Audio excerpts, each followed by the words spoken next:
Hello friends, welcome to my YouTube channel. आज के अपने इस वीडियो में हम नवरात्रि में माता नव दुर्गा की कथा सुनेंगे। पहले वीडियो में हम माता के प्रथम 3 स्वरूपों की कथा सुनेंगे।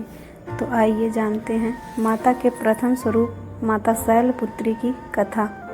नवरात्रि में दुर्गा पूजा के अवसर पर दुर्गा देवी के 9 रूपों की पूजा उपासना का बहुत ही विधि विधान से की जाती है। अपने इस वीडियो में हम माता के इन्हीं रूपों के बारे में जानेंगे। तो आइए प्रथम दिवस में पूजी जाने वाली माता शैलपुत्री के बारे में जानते हैं। एक बार जब प्रजापति दक्ष ने यज्ञ किया तो इसमें सारे देवताओं को निमंत्रित किया, परंतु भगवान शंकर को नहीं बुलाया। सती यज्ञ में जाने के लिए विकल हो उठी। शंकर जी ने कहा कि सारे देवताओं को निमंत्रित किया गया है, उन्हें नहीं, ऐसे में वहां जाना उचित नहीं है। सती का प्रबल आग्रह देखकर शंकर जी ने उन्हें यज्ञ में जाने की अनुमति दे दी। सती जब घर पहुंची तो सिर्फ मां ने ही उन्हें स्नेह दिया। बहनों की बातों में व्यंग और उपहास के भाव थे। भगवान शंकर के प्रति भी तिरस्कार का भाव था। दक्ष ने भी उनके प्रति अपमानजनक वचन कहे। इससे सती को क्लेश पहुंचा। वे अपनी पति का यह अपमान न सह सकी और योगाग्नि में अपने को जलाकर भस्म कर लिया। इस दारुण दुख से व्यथित होकर शंकर भगवान ने उस यज्ञ का विध्वंस करा दिया। यही सती अगले जन्म में शैलराज हिमालय की पुत्री के रूप में जन्मी और शैलपुत्री कहलाई।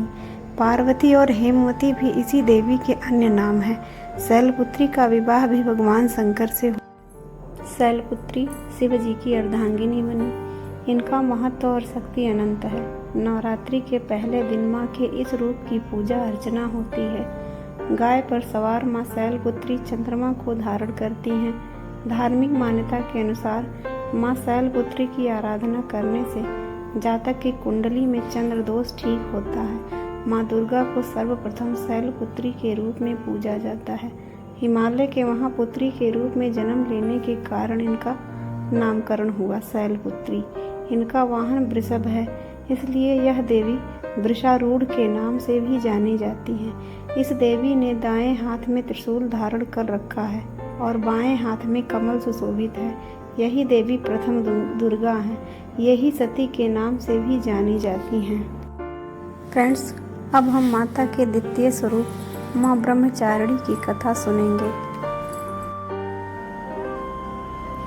पूर्व जन्म में इस देवी ने हिमालय के घर पुत्री के रूप में जन्म लिया था और नारद जी के उपदेश से भगवान शंकर को पति रूप में प्राप्त करने के लिए घोर तपस्या की थी। इस कठिन तपस्या के कारण इन्हें तपश्चारिणी अर्थात ब्रह्मचारिणी नाम से जाना गया।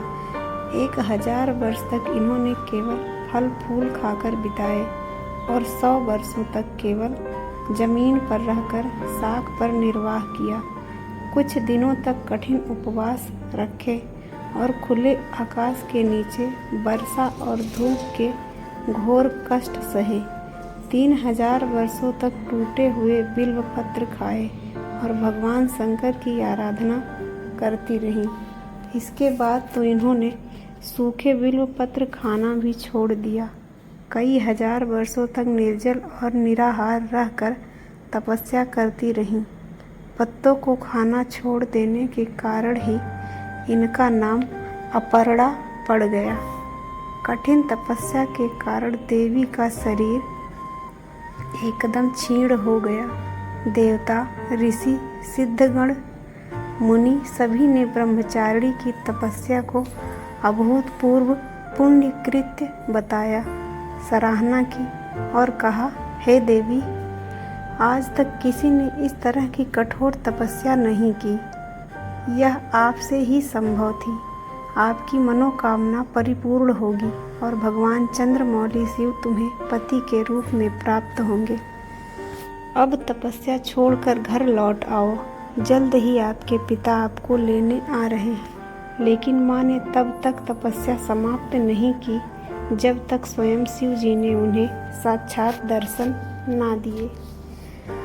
उनसे आशीर्वाद मिलने के उपरांत ही माँ अपने घर की ओर प्रस्थान की। माँ की कथा का सार यह है कि जीवन के कठिन संघर्षों में भी मन को कभी विचलित नहीं होना चाहिए।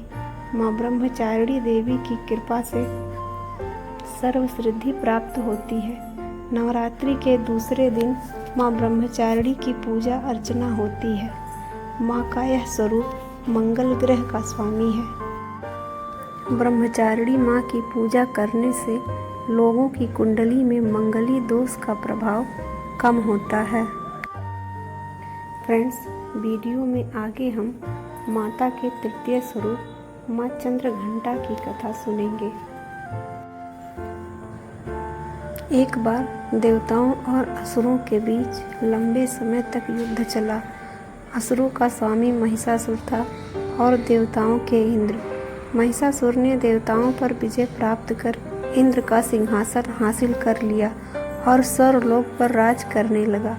इसे देखकर सभी देवतागण परेशान हो गए और इस समस्या से निकलने का उपाय जानने के लिए त्रिदेव ब्रह्मा, विष्णु और महेश के पास गए।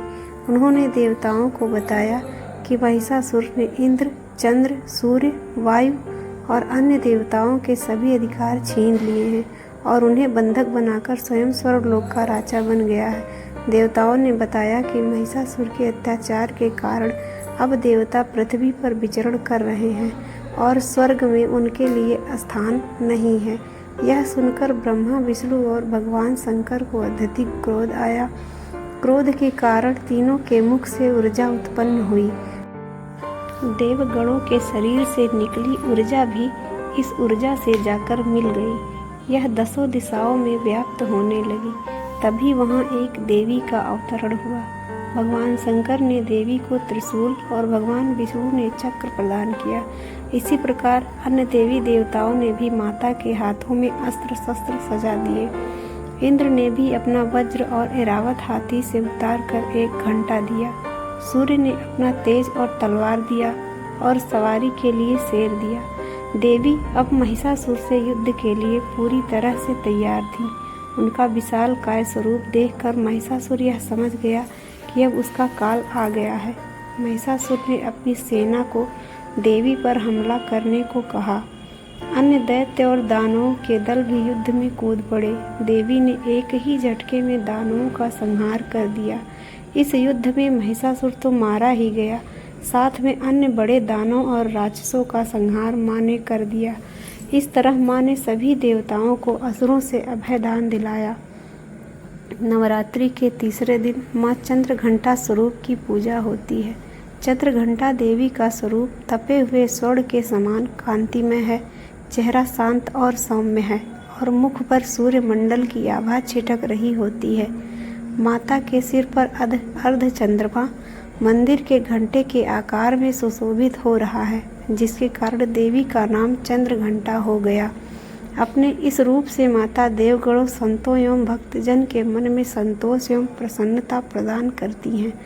माँ चंद्रघंटा अपने प्रिय वाहन पर आरूढ़ होकर अपने 10 हाथों में खड्ग, तलवार, ढाल, गदा, पाश, त्रिशूल, चक्र, धनुष भरे हुए तरकस लिए मंद मुस्कुरा रही होती हैं। इस देवी की कृपा से साधक को अलौकिक वस्तुओं के दर्शन होते हैं, दिव्य सुगंधियों का अनुभव होता है और कई तरह की ध्वनियाँ सुनाई देने लगती हैं। इन क्षणों में साधक को बहुत सावधान रहना चाहिए। इस देवी की आराधना से साधक में वीरता और निर्भयता के साथ ही सौम्यता और विनम्रता का विकास होता है। इसलिए हमें चाहिए कि मन, वचन और कर्म के साथ ही काया को विहित विधि विधान के अनुसार परिशुद्ध पवित्र करके चंद्रघंटा के शरणागत होकर उनकी उपासना आराधना करनी चाहिए। इससे सारे कष्टों से मुक्त होकर सहज ही परम पद के अधिकारी बन सकते हैं। यह देवी कल्याणकारी हैं। माँ चंद्रघंटा की पूजा करने से जातक के सभी पाप नष्ट हो जाते हैं और जन्म जन्म का डर समाप्त हो जाता है। दोस्तों, आज के वीडियो में हमने नवरात्रि के 3 दिनों और उनसे जुड़ी देवी माँ की कहानी सुनी। अगले वीडियो में हम इसके बाद की कहानी सुनेंगे। इसके लिए कृपया चैनल को सब्सक्राइब अवश्य कर लें और बेल आइकन को प्रेस कर लीजिए, जिससे वीडियो का नोटिफिकेशन आप तक अवश्य पहुंच सके। धन्यवाद।